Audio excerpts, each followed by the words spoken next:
DNA मित्रों, अब हम भारत और दक्षिण कोरिया के उस नए रिश्ते का विश्लेषण करेंगे जिसे अब चिप्स से शिप्स तक का नाम दिया जा रहा है। दक्षिण कोरिया के राष्ट्रपति ली जे म्यूंग भारत के 3 दिन के दौरे पर हैं।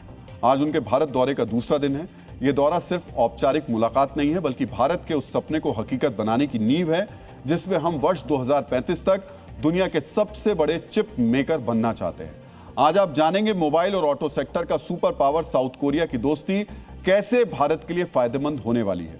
आज आपको यह भी समझना चाहिए समंदर में चल रहे तनाव और चीन से टकराव के बीच दक्षिण कोरिया के लिए भारत की मित्रता क्यों जरूरी है। मित्रों, भारत और दक्षिण कोरिया के बीच का यह रिश्ता अब ट्रेड 2.0 के दौर में पहुंच गया है। इसका सीधा मतलब यह है कि अब हम सिर्फ कार या मोबाइल फोन बेचने और खरीदने तक सीमित नहीं रहेंगे, बल्कि अब भारत में ही उन हाईटेक चिप्स का निर्माण होगा जो आपके लैपटॉप से लेकर भारतीय रक्षा प्रणालियों तक में इस्तेमाल होती है।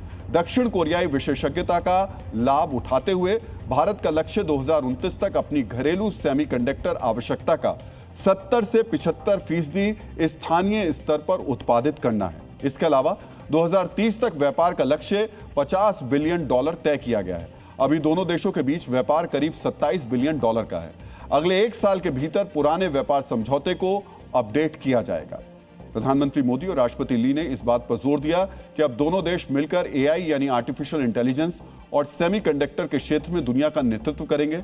दक्षिण कोरिया की कंपनी अब भारत में सिर्फ फैक्ट्री नहीं लगाएगी, बल्कि यहां रिसर्च और डेवलपमेंट के सेंटर भी खोलेगी।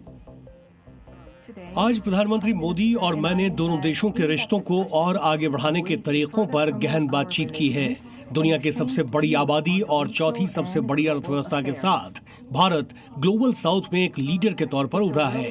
आपके विकसित भारत 2047 विजन के तहत भारत बहुत ज्यादा विकास कर रहा है और कोरिया भी चिप्स और सेमीकंडक्टर में दुनिया का लीडर है। मित्रों, इस दोस्ती के पीछे एक बहुत बड़ा आर्थिक गणित भी छिपा है। भारत सरकार ने इंडिया सेमीकंडक्टर मिशन 2.0 के तहत बहुत बड़ा लक्ष्य रखा है। हम चाहते हैं कि 2035 तक भारत दुनिया के टॉप 4 चिप उत्पादक देशों में शामिल हो जाए। इसके लिए गुजरात के धोलेरा और साणंद को बड़े हब के रूप में विकसित किया जा रहा है। टाटा और माइक्रोन जैसी कंपनियां वहां पहले से काम कर रही हैं और अब सैमसंग जैसी कोरियाई दिग्गजों के आने से इस मिशन को नई उड़ान मिलेगी। 2035 तक भारत का चिप मार्केट $300 बिलियन का हो जाएगा। देश की 75% जरूरतें स्थानीय स्तर पर पूरी करने का लक्ष्य है।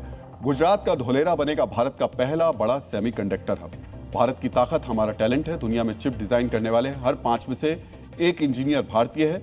वहीं दक्षिण कोरिया के पास दुनिया की सबसे बेहतरीन तकनीक है। जब भारत का टैलेंट और कोरिया की तकनीक मिलेगी तो चीन के दबदबे को चुनौती मिलना तय है। राष्ट्रपति ली की यात्रा का एक और महत्वपूर्ण परिणाम भारत कोरिया डिजिटल ब्रिज का शुभारंभ है। यह पहला दोनों देशों के बीच एआई, सेमीकंडक्टर और सूचना प्रौद्योगिकी में सहयोग गहरा करने के लिए डिजाइन किया गया है। प्रधानमंत्री मोदी ने इसे चिप्स से शिप्स तक की साझेदारी बताया, जो केवल व्यापार नहीं बल्कि भविष्य के नवाचार की नींव है। साथ ही गुरु रविंद्रनाथ टैगोर की उक्ति को कोट करते हुए कोरिया को पूर्व का दीपक बताया और इंडो पैसिफिक में शांति और स्थिरता के लिए संयुक्त प्रयासों की जरूरत पर बल दिया।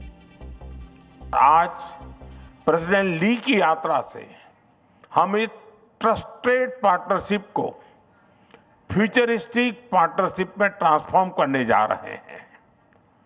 हम चिप से लेकर शिप्स, टैलेंट से लेकर टेक्नोलॉजी, एनवायरनमेंट से लेकर एनर्जी, हर क्षेत्र में सहयोग के नए अवसरों को साकार करेंगे।